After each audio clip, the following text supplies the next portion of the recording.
দেখে তো মনে হচ্ছে এটা ভূত বাংলো। দেখি ডেকে কারোর সাহায্য পাওয়া যায় কিনা। কেউ বাড়িতে আছো?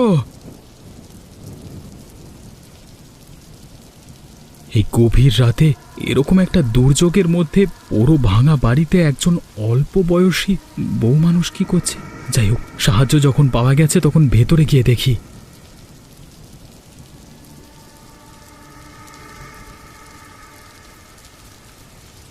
আপনি কে? আপনাকে তো এর আগে কখনো এই রাস্তায় দেখিনি। আমি পোস্টমাস্টার। আমি তো ঝড় জলের রাতে বিপদে পড়েছি, অথচ আপনি একজন বউ মানুষ হয়ে এরকম একটা ভাঙা বাড়িতে কি করছেন রাতের বেলায়? আপনি আমাকে জানেন না, কিন্তু আমি সব জানি, সব বুঝি। আমি বউরানী। চিন্তা করবেন না, আপনি এত রাতে আমার কাছে এসেছেন, আপনার কোনো বিপদ হবে না। আমি অতিথির খেয়াল যথেষ্ট রাখতে জানি। একটু অপেক্ষা করুন, আমি আপনার জন্য খাবার নিয়ে আসছি। ওরে বাবা, যাওয়ার সময় কি লম্বা লম্বা পা ফেলে গেল! আমি নিশ্চিত এটা কোনো মানুষ নয়, ভূত। ভেতর থেকে কেমন যেন একটা ভয় লাগছে, ঘাড়ের কাছে একটা শীতল শিহরণ। না না না না না না না, ভয় পেলে চলবে না। ভয় পেলে আমাকে বেঘরে মারা পড়তে হবে এখানে। ওরে বাবা!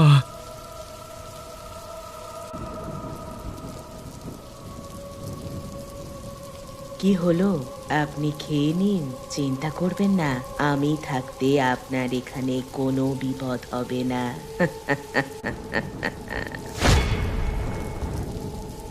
হ্যাঁ হ্যাঁ, এই যে খাচ্ছি। বাহ, খুব সুন্দর স্বাদ তো। এই ঝড় বৃষ্টিতে ভিজে একদম অবস্থা খারাপ হয়ে গেছিল। গরম গরম মাংস ভাত পেয়ে শরীরে বল ফিরে পেলাম।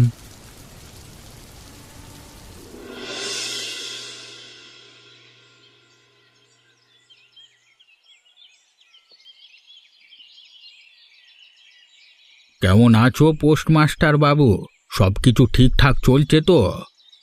হ্যাঁ, মোটামুটি সবকিছুই চলছে, তবে তবে আবার কি? মন খারাপ মনে হচ্ছে, চিন্তায় মনে হচ্ছে একটু। তা আগে তো এরকম কখনো দেখিনি। একটা বিষয় নিয়ে একটু সন্দেহে আছি। আপনি একমাত্র আমার মনের আশঙ্কা দূর করতে পারেন। কিসের আশঙ্কা বলো তো? আসলে আমি সত্যি জানতে চাই। কি সত্যি? এই গ্রামের কিনারায় যে জঙ্গল আছে, ওখানে কি কখনো ভয়ানক ঘটনা ঘটেছিল? সে এক মর্মান্তিক গল্প। কেমন মর্মান্তিক গল্প? সে অনেক বছর আগের কথা। ওই জঙ্গলের মধ্যে একটা বাড়ি আছে, ওখানে একটা পরিবার বাস করত। কি হয় সেই পরিবারে? বউটা খুব সুন্দর ছিল।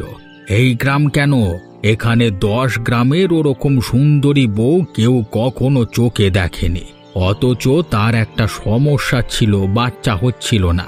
এখানে সবাই বউরানী বলে ওকে খুব ভালোবাসতো, কিন্তু ওর শাশুড়ি আর বর ছিল 1 নম্বরের বদমাইশ। ওরা প্রচণ্ড অত্যাচার করত। একদিন রাতে বউরানীকে ওই ঘরের মধ্যে বন্ধ করে আগুন লাগিয়ে দিয়ে ওরা পালিয়ে যায়। তারপর? বউরানী ওই ঘরের ভেতর বন্দি হয়ে ছটফট করতে করতে আগুনে জ্বলে পুড়ে মরে। তারপর থেকে ওই ঘর ওভাবেই পড়ে রয়েছে। সবাই বলে বউরানীর ভূত ওখানেই থাকে, সবাই ভয় পায়। কারোর কোনো ক্ষতি হয়েছে? সবাই খুব ভয় পায়, তবে নতুন প্রজন্ম অতটাও জানে না সব ঘটনা, কারণ সেসব অনেক অতীতের কথা। ওদিকে যেন তুমি খবরদার যেও না পোস্টমাস্টার। যাই, আমি এখন যাই, অনেক কাজ পড়ে আছে বাড়িতে।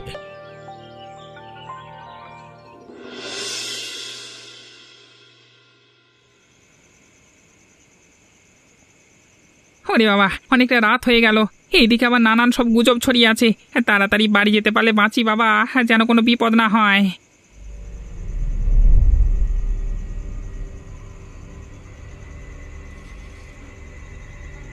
মাছের গন্ধ পাচ্ছি যে, কোথা থেকে ফেরা হচ্ছে। আমি মাছ বিক্রি করে ফিরছি। তুমি কে? এমন সুন্দরী নারী এরকম রাতের বেলায় অন্ধকার জঙ্গলের মধ্যে কি করছো? তুমি আমাকে চেনো না, এদিকের গ্রামেই থাকো, অথচ আমাকেই চেনো না। ওরে বাবা, এই হাসি তো কোনো মানুষ হাসতে পারে না। তাহলে কি এসেই যার ভয়ে এইদিকে লোক চলাচল করে না? কি ভাবছো আমি তোমাকে খেয়ে ফেলবো নাকি? ওরে বাবা রে, তুমি আমাকে ছেড়ে দাও, দোহাই তোমার, আমাকে ছেড়ে দাও। আমি কি তোমাকে ধরে রেখেছি নাকি? আমি তো শুধু তোমার সাথে কথা বলতে চেয়েছি। আমি কি তোমার কোনো ক্ষতি করেছি? ওরে বাবা, ওরে বাবা, বাঁচাও, তুমি আমার কাছ থেকে দূরে সরে যাও, আমাকে খেয়ে ফেললো গো, বাঁচাও, ওরে বাবা।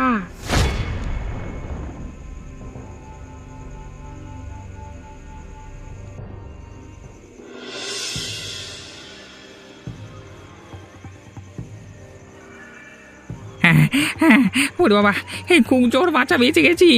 এত দূরে প্রথম তোমাদের দেখে একটু বলে লোগো মনে, এই প্রথম মানুষের মুখ দেখতে পেলাম আবারে।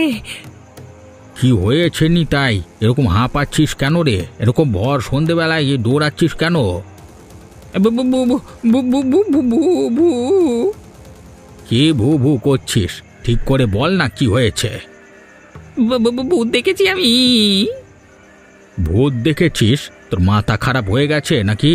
কোথায় দেখেছিস ভূত? তুমি তো জানো আমি এই সময় মাছ বিক্রি করে ফিরি। আজকে ফিরতে একটু বেশি সন্ধ্যে হয়ে গেল, আর তখনই কি? আরে অর্ধেক করে কথা বলিস কেন তুই? মুখে উচ্চারণ করতেও ভয় লাগছে কাকা। ওই জঙ্গলের মধ্যে পুরো বাড়িটার সামনে একটা মেয়ে বউ দেখে প্রথমে মনে হলো খুব সুন্দরী বাড়ির বউ, তারপরেই বুঝলাম সেটা একটা ভূত। উফ, তুই আগে শান্ত হ। এরকম অস্থির হয়ে কোনো কিছু হয় না। আরে জল খা, চুপ করে বস। তুমি কি আমার কথা বিশ্বাস করছো না কাকা? আমি সত্যি কথা বলছি, বিশ্বাস করো। কোনো রকম নেশা ভাঙ করিনি আমি। যা দেখেছি স্পষ্ট দেখেছি, ভাগ্যিস পালিয়ে আসতে পেরেছি, না হলে হয়তো আমি আর থাকতাম না আজকে। আমি বুঝতে পারছি তোর সব কথা, আর তুই যতটা না জানিস তার থেকে বেশি আমি জানি। তাই তোর ভয় পাওয়ার কোনো দরকার নেই। তুই শান্ত হয়ে চুপ করে বসে চা জল খাবার খা। কই রে মদন, এই নিতাইকে চা দে আর একটা ভালো কড়া করে। আমরা তো সবাই আছি তোর পাশে। শান্ত হ বাবা, শান্ত হ।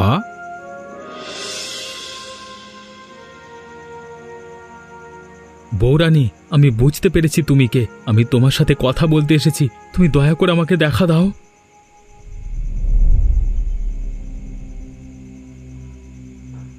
আমি তো তোমাকে কোনো রকম বিরক্ত করিনি, তাহলে তুমি আবার কেন এসেছো?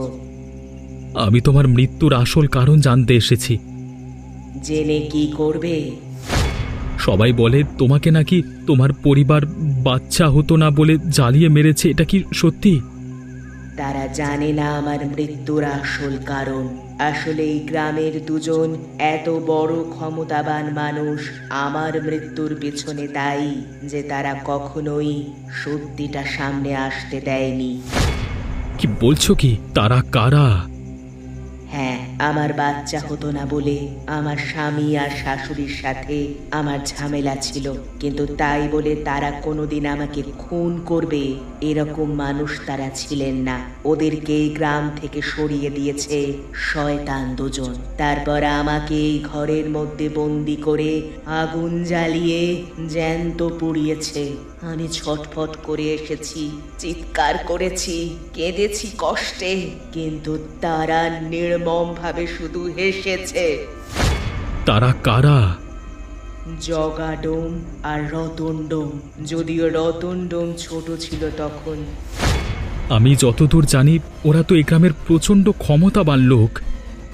হ্যাঁ, আর সেই কারণেই আসল সত্যি কোনো দিন কারো সামনে আসেনি। তাছাড়া এত দিন কেটে গেছে, এখন তো সবাই ভুলেই গেছে আমার কথা। শুধু লোকে ভূতের ভয় এই রাস্তাটায় আসে না। কিন্তু ওরা তোমাকে হঠাৎ করে মারতে গেল কেন? গ্রামের লোকের প্রতি ওদের ছলনা আর চিটিংবাজি আমি প্রকাশ করতে চেয়েছিলাম, সেজন্য রাস্তা থেকে আমাকে সরিয়ে দিল। তখন সবে চুরি চিটিংবাজি করে সবে মাত্র ক্ষমতার আসনে বসেছে জগা। আমাকে যদি না সরিয়ে দিত তাহলে কোনোদিন আজ সে ক্ষমতা বুঝতে পারতো না। হায় রে, ভালো মানুষের সাথে বোধহয় এমনটাই হয়। আজ আমি শুধু এই শূন্য মহলের চারপাশে নিঃশ্বাস ফেলি আর একাকী থাকি।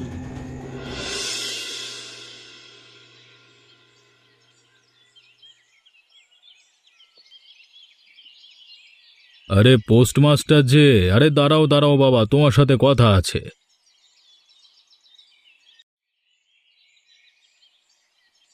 হ্যাঁ ঠাকুরমশাই, কি বলবেন বলুন। আসলে আমি একটু তাড়াহুড়ো করে পোস্ট অফিস যাচ্ছিলাম, দেরি হয়ে গেছে। হ্যাঁ বুঝতে পারছি তোমার দেরি হয়ে গেছে, তবে ব্যাপারটা গুরুত্বপূর্ণ। কি গুরুত্বপূর্ণ বিষয় বলুন। আজকাল গ্রামে একটু অদ্ভুত জিনিস শুরু হচ্ছে, তো সেই বিষয়ে তোমার মতামত নেওয়ার ছিল। কি অদ্ভুত জিনিস বলুন তো, আমি তো কিছু বুঝতে পারছি না। অথচ আমার তো মনে হচ্ছে তুমি সব থেকে ভালো বুঝতে পারছো, আর তুমি আমাকে সব থেকে ভালো করে বোঝাতে পারবে। আমি আপনাকে বোঝাতে পারবো মানে? আগে তো আমাদের গ্রামে কোনোদিন ভূতের উৎপাত হয়নি। হ্যাঁ, ওই জঙ্গলের পুরনো বাড়িটাতে ভূতের ভয় ছিল, ওদিকে লোকে যেত না, তবে সেখান থেকে তো কোনোদিন কারোর কোনো ক্ষতি হয়নি। এখনো কি কারোর কোনো ক্ষতি হয়েছে? তুমি তো জানো যে মাছ বিক্রেতা নিতাই কদিন আগেই ওই রাস্তা থেকে ফিরছিল সন্ধেবেলায়, ভূতের মুখোমুখি হয়েছিল। তা সে কোনো রকমে প্রাণ বাঁচিয়ে চায়ের দোকান পর্যন্ত ছুটে যেতে পেরেছিল, না হলে হয়তো সে মারা পড়তো। কিন্তু এসব বিষয়ে আমি কি করতে পারি বলুন তো? গ্রামের লোকে বলে তোমার নাকি ও বাড়িতে সন্ধ্যের পর বা বিকেলের পর বেশ যাতায়াত আছে, অথচ তোমার কাছ থেকে কোনোদিন কোনো ভূতের গল্প শুনিনি। তুমি নিশ্চয়ই ওখানের সম্বন্ধে আমাদের থেকে বেশি জানো। মানে আমি তো ওসব কিছু জানি না। মানে একদিন বৃষ্টির মধ্যে আটকে পড়েছিলাম, সেদিন আর কোথাও আশ্রয় নেওয়ার ছিল না, তাই মানে জায়গাটা তো আমার ভালো লেগেছিল বলে গেছিলাম, তাছাড়া তো মানে সে ব্যাপারটা কেমন যেন গোলমেলে মনে হচ্ছে। তুমি আমার থেকে সবকিছু লুকিয়ে যাচ্ছ না তো? আশ্চর্য, আমি আপনার থেকে লুকাতে যাব কেন? ঠিক আছে, যাই হোক, তুমি তোমার কাজে যাও। যখন বলছো তুমি কিছু জানো না, তখন আপাতত মেনে নিচ্ছি, তবে বিষয়টা আমাদের সবারই মানে চিন্তার কারণ। তুমি একটু সাবধানে থেকো, বাকি সবাইকে বলবো সাবধানে থাকতে। ঠিক আছে, আমি যাই তাহলে। হ্যাঁ।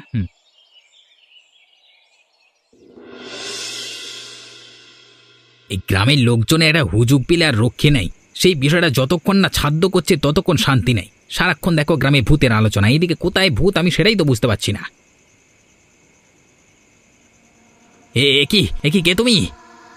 আমি বড় বিপদে পড়েছি, আমার সাথে একটু আসবেন? কি বিপদ? এই অন্ধকার রাতে তুমি একা বউ মানুষ কি করছো? মেয়ে মানুষ বলেই তো ভয় করছে গো। এই সামনেই আমার বাড়ি, অন্ধকারে যেতে খুব ভয় করছে। তুমি ভদ্রলোকের ছেলে, তাই অনুরোধ করছি। ঠিক আছে, মানুষকে সাহায্য করা মানুষের কর্তব্য। চলো চলো, এগিয়ে দিচ্ছি।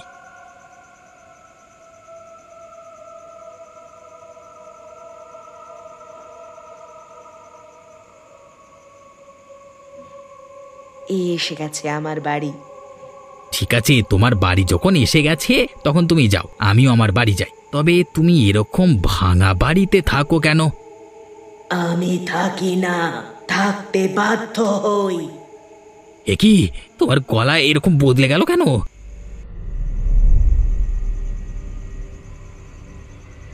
আজ তোর শেষ দিন রতন। এখান থেকে কেউ তোকে বাঁচাতে পারবে না। কে তুমি? কি চাও? তোর বাপ আমাকে মেরে ফেলেছিল এই ঘরে আগুন লাগিয়ে। আজ আমি তার প্রতিশোধ নেব। তার মানে তুমি বউরানীর ভূত, যাকে নিয়ে গ্রামে এত কথা হয়? আমি বউরানীর ভূত, আমি এখন তোর ঘর মটকাবো। ওরে বাবা, বাঁচাও! কি কোথায় আছো? আরো চিৎকার কর, আরো।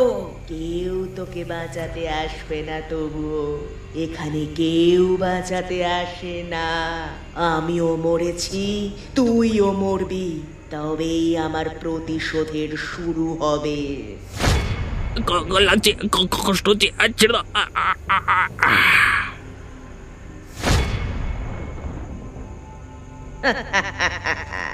এভাবেই সবগুলো পাপীকে একে একে শেষ করব আমি, তবেই আমার শান্তি হবে।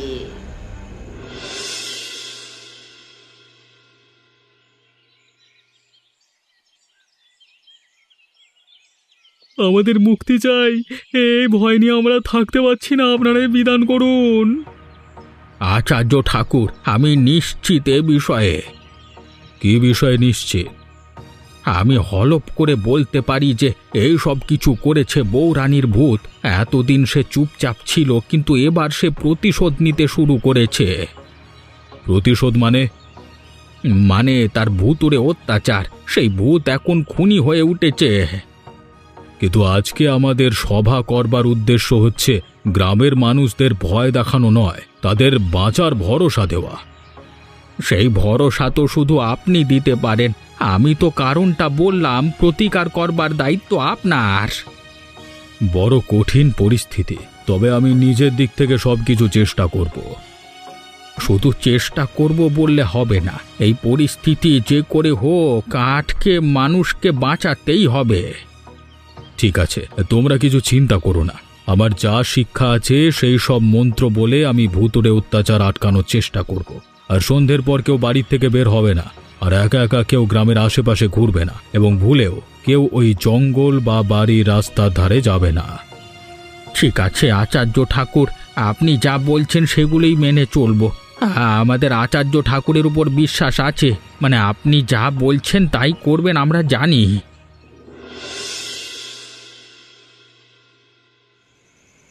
কোথায় তুমি?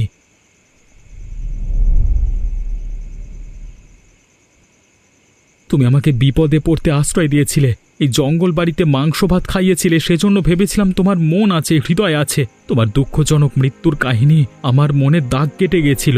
আর তুমি শেষ পর্যন্ত কিনা রতনকে খুন করলে। কি করেছিল সে? সে তো তার বাবার ঘটনায় ছিল না, সে তো ছোট ছেলে।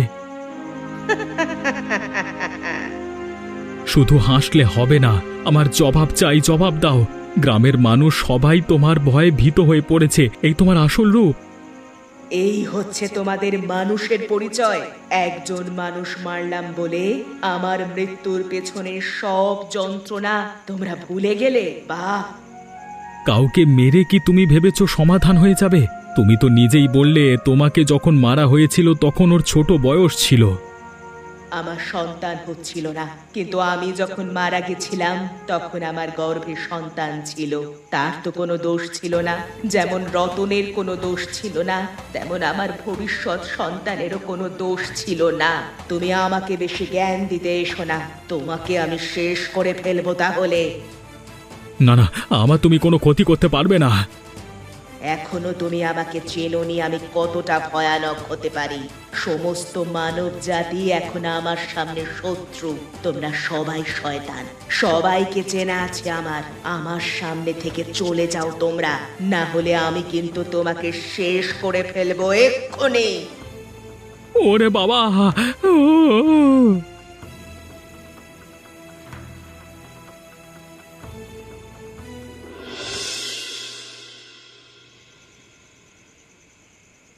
কেমন লাগছে জগা ছেলেকে মরতে দেখে? দেখ, আমি এসেছি তোকে সাবধান করে দিতে। যে কাজটা করলি সেটা ভালো করলি না। এখন তাহলে তোর মতো খুনির কাছ থেকে আমাকে শিখতে হবে কোনটা ঠিক আর কোনটা ভুল। ভুলে যাস না, তুই এখনো একজন সামান্য মানুষ। তুই যা ভাববি তার থেকে অনেক বেশি কাজ আমি করতে পারি। মুখ সামলে কথা বল বউরানী, তোর শত্রুতা আমার সাথে ছিল, আমার ছেলে তোর কোনো ক্ষতি করেনি। তুই জানতিস আমি সন্তান সম্ভবা, তারপরেও তুই আমাকে আগুনে জ্বালিয়ে মেরেছিস। আমিও তোর পেয়ে মরেছি। আমার স্বামী শাশুড়িকে ভয় দেখিয়ে তোরা এই গ্রাম ছাড়া করেছিস। আজ তোর নিস্তার নেই। ছেড়ে দে, কষ্ট হচ্ছে। তুই এখনো জানিস না আমি কি করতে চাই। তোর মৃত্যুর মাধ্যমে আমার কার্যসিদ্ধির প্রথম পদক্ষেপ শুরু হবে। এতদিন তুই মানুষকে মানুষ বলে মনে করিসনি, তাই আমি তোদের পুরো সমাজটাকে শেষ করে দেব। তুই এভাবেই মর।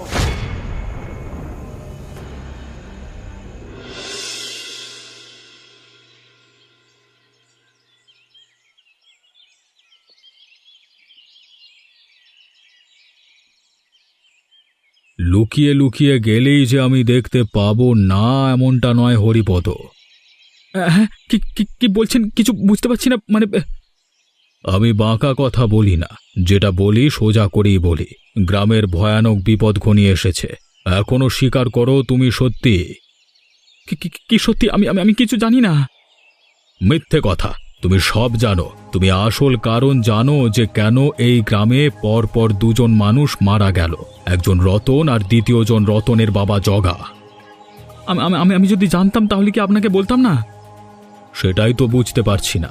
আমার নিশ্চিত ধারণা তুমি সব জেনেও বলছো না, কারণ এমন কিছু আছে যা তোমাকে আকর্ষণ করছে। কি বলছেন কি আপনি? মানে সরে যান, রাস্তা থেকে সরে যান। গ্রামের সভায় আমি সবাইকে কথা দিয়েছি যে তাদেরকে আমি বাঁচাবো। তো বাঁচান না, আমাকে ছেড়ে দিন। আমি তো বলছি আমি কিছু জানি না। আমি আবারও বলছি, তুমি সত্যি কথা বলো, বলো সত্যি কথা, না হলে কিন্তু তোমারই কপালে অশেষ দুঃখ আছে। আমি আপনাকে কিভাবে বোঝাবো? আমি কিচ্ছু জানি না। এসব মৃত্যু ভুতুরে কাণ্ড এসব কিছুর মধ্যে আমি থাকতে চাই না। আমি পোস্টমাস্টার, আমাকে পোস্টমাস্টারের মতো থাকতে দিন। আপনাদের সমস্যা আপনারা মেটান, আমাকে আমাকে টেনে আনবেন না। ঠিক আছে, তোমার পেট থেকে কিভাবে কথা বের করতে হয় তা আমারও জানা আছে।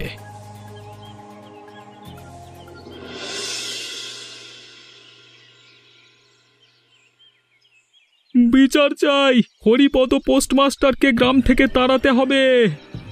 তোমরা শান্ত হও, আমি কথা বলছি তোমাদের সামনে, তোমরা শান্ত হও। ন্যায় বিচার চাই। আমরা এইভাবে ভয়ের সাথে বাঁচতে পারবো না। হরিপদ, দেখেছো তো গ্রামের লোক ভয়ানক রেগে আছে তোমার উপরে, হয়তো পেলে তোমাকে জ্যান্ত খেয়ে ফেলবে। তো আমি কি করতে পারি? হ্যাঁ, এখনো তুমি বলছো তুমি কি করতে পারো? আচার্য ঠাকুর তোমাকে বারবার জিজ্ঞেস করছে, তারপরেও তুমি যা জানো কাউকে বলনি। কি শুনতে চাইছেন আপনারা? হ্যাঁ, সত্যিটা, যেটা কেউ জানে না। দেখো, এখনই যদি তুমি না বলো তাহলে কিন্তু অনেক দেরি হয়ে যাবে। হয়তো গ্রামের ক্ষতি হওয়া আটকানো যাবে না, আর তোমার প্রাণটাও যাবে। ঠিক আছে, যা বলছি মন দিয়ে শোনো। তারপর তোমরা কি করবে তোমাদের ব্যাপার, আর আমাকে দোষ দিতে পারবে না বা আমার উপর কোনো আক্রমণ করতে পারবে না।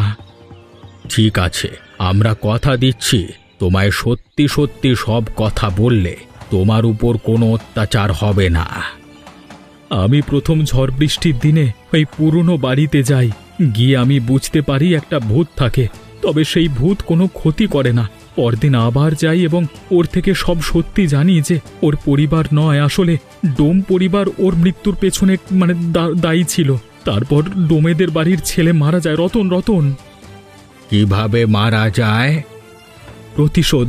আসলে বউরানী যখন মারা গেছিল তখন ওর পেটে বাচ্চা ছিল, আর এইসব কিছুর প্রতিশোধ নিয়েছে ডোমেদের বাবা ছেলেকে মেরে। তবে আমি প্রতিবাদ করতে গিয়েছিলাম বউরানীর কাছে, কিন্তু সে আমাকেও মারতে চেয়েছিল, তাই আমি ভয়ে পালিয়ে এসেছি, আর কাউকে কিচ্ছু বলতে পারিনি। এই তাহলে সত্যি কথা? হ্যাঁ, আমি যা জানতাম সব সত্যি সত্যি বলে দিয়েছি, আর আমি প্রাণের ভয়ে তোমাদের কিছু বলতে চাইছিলাম না।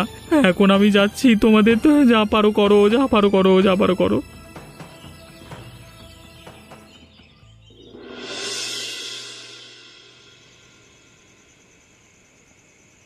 বাঁচাও, বাঁচাও, ভূত এসেছে, বাঁচাও। বোকা মানুষ, তোমরা ভুল করেছো। তোমরা আত্মসমর্পণ করো আমাদের কাছে, এখন তোমরা আমাদের কবজায়। এই ছিল তাহলে তোর মনে শয়তান পোস্টমাস্টার? আমি কোনোদিন এটা হতে দেব না। আমার মন্ত্র শক্তির ক্ষমতা তোদের জানা নেই। তোমার ওই কমজোয়ারি সস্তা মন্ত্র শক্তি কোথায় ছিল যখন আমাকে নিষ্ঠুরভাবে পুড়িয়ে মারছিল?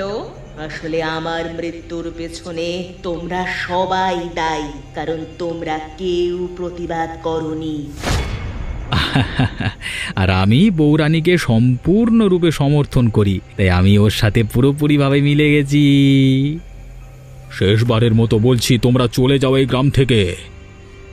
মরার সময় আমি স্থির করে নিয়েছিলাম যে আমি এই গ্রামকে কবজা করব। এখান থেকে আমাকে নিষ্ঠুরভাবে সরিয়ে দিয়েছে। এই গ্রাম আমার হবে, আমার। দেখাচ্ছি মজা। ওম হেং ক্রিং বেং বাট। বৌরানী ছেড়ে দাও আমাকে, আমি তোমার কোনো ক্ষতি করিনি, বাঁচতে দাও আমাকে।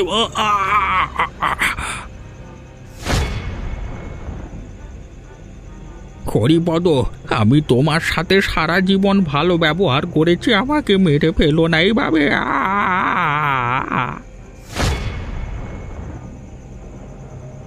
শুনে নাও সবাই, তোমাদের যারা বাঁচাবার জন্য কথা দিয়েছিল তারাই মরে পড়ে আছে।